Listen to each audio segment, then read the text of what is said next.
Hello and welcome to an all-new episode of the Friendship Rewind, where we look back at every episode of the hit animated series My Little Pony: Friendship is Magic. I am your host, Alex Inman, and today the show puts back on its adventure hat with Dragonshy, written by Megan McCarthy. Megan is another standout writer of the show who will later on become known for a very interesting method of writing episodes and characters. And then, through a twist of fate, will become head writer and showrunner, so stick around for more of that story. But for now, we begin with Fluttershy, and we finally get to see her house, which is a very nice woodsy cottage and fits perfectly with her character. Fluttershy is feeding the various animals around the place, including feeding worms to birds and feeding fish to ferrets, which raises ethical questions on which animals the show considers sentient and non-sentient. Fluttershy then gets to her main companion, Angel Bunny, who is just very, very mean to Fluttershy all the time and pretty much bullies her on many occasions. Angel bullies Fluttershy so much in this show that whenever something bad happens to him, I don't feel bad for him when it happens. This time, Fluttershy tells Angel to not eat his carrot so fast, so he just drops the carrot and runs off, making her chase after him. Fluttershy catches up to him because Angel has noticed something in the sky, and after a bout of figuring out what he's saying, she finally takes notice as well and sees a huge black cloud of smoke coming toward Ponyville. She makes it to the park where lots of ponies are hanging out and proceeds to warn them about the potential danger, or at least tries to. Help! Help! Please, help! There's a horrible cloud of smoke.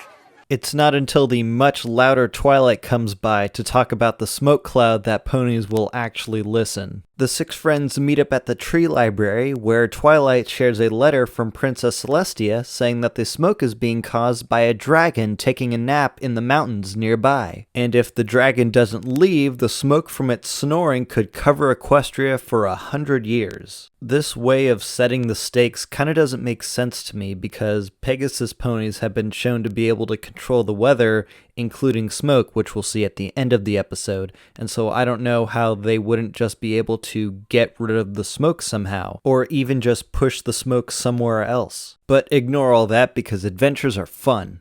Twilight has the team go out and get prepared for the mission, and then we get a really great montage of all the ponies preparing to go, while we get a great musical send-up of the A-Team theme done by background music composer Will Anderson.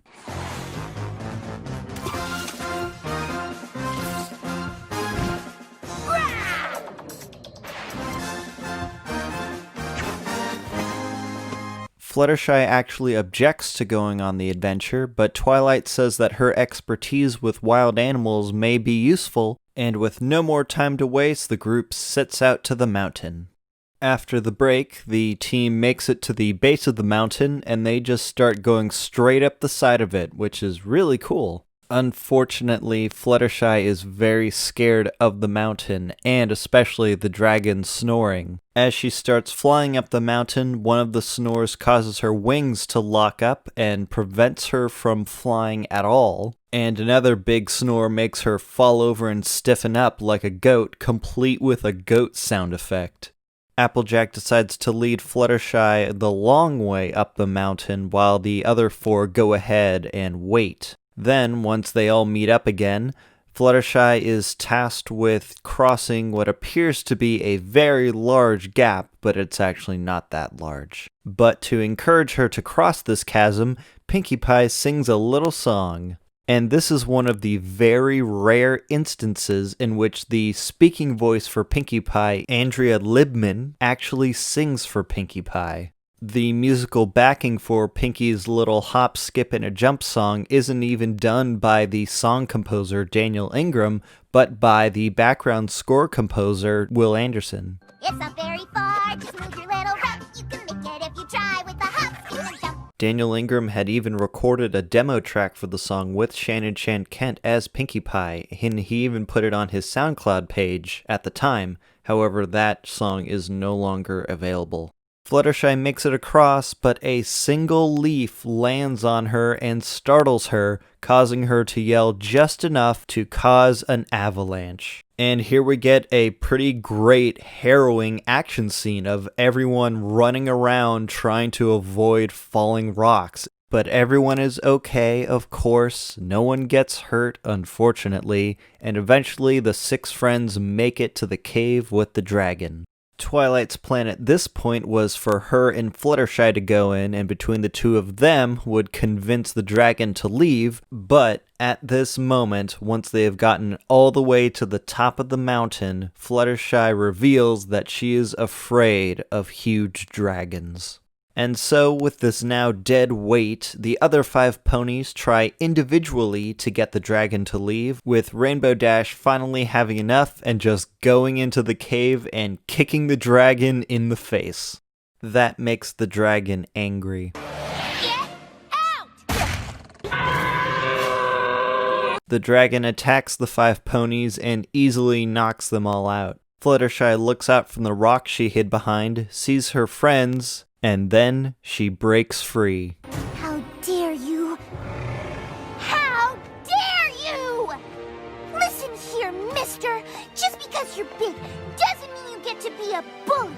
You may have huge teeth and sharp scales and snore, smoke, and breathe fire, but you do not, I repeat, you do not hurt my friends! You got that? Proving that it's always the quiet ones you have to look out for, Fluttershy takes on the dragon head on. And while the dragon says Rainbow did kick him, Fluttershy counters saying that he's bigger than her and he should know better. Fluttershy works the dragon so much she reduces him to tears, and he immediately leaves the cave forever, never to be seen again.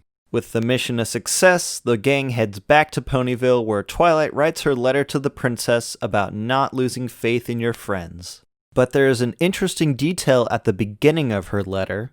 She says, quote, Dear Princess Celestia, I am happy to report that the dragon has departed our fair country. That's right, Equestria is not the entire world this show is set in, but just one nation on this fantasy planet among many. And I really love this creative choice because as the show goes on, it uses that idea to create a lot of great stories with really great characters. And remember, there was a griffin 2 episodes ago who left, and I'm pretty sure she doesn't live in Equestria.